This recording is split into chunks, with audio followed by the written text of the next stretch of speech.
Everyone knows what a motorbike is.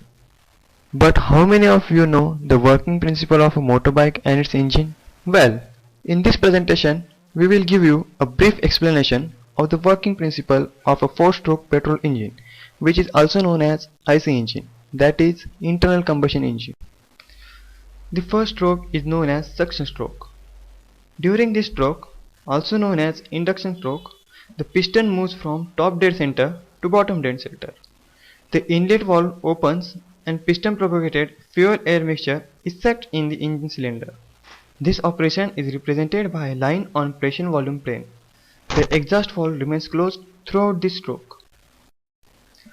Moving on to second stroke, which is known as compression stroke. In this stroke, the piston moves towards top dead center and it presses the enclosed fuel-air mixture drawn in the engine cylinder during suction. The pressure of the mixture rises in the cylinder to a value of about 8 bar.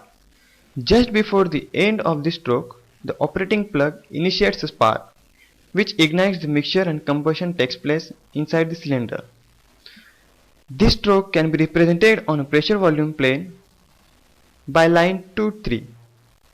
Both the inlet valve and exhaust valve remains closed during the stroke. Now let's see third stroke, known as working stroke. When the mixture is ignited by the spark plug, the gases are produced which drive or throw the piston from top dead center to bottom dead center, and thus the work is obtained in this stroke. It is during this stroke when we get work from the engine. The other strokes, namely suction, compression and exhaust, being idle. The flywheel mounted on the top of shaft stores energy during this stroke and supplies it during the idle stroke. The expansion stroke gases is shown in the pressure volume diagram by line 3-4.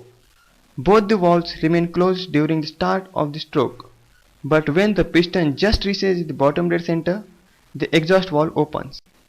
Moving on to the last stroke, known as exhaust stroke. This stroke is the last stroke of the cycle.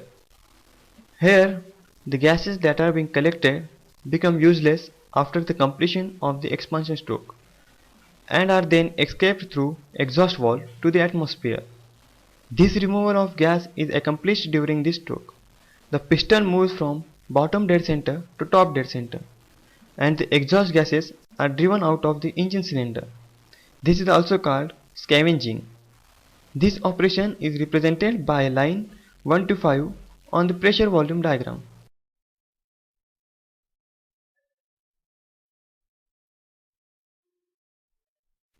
With this, we come to an end to our presentation. We hope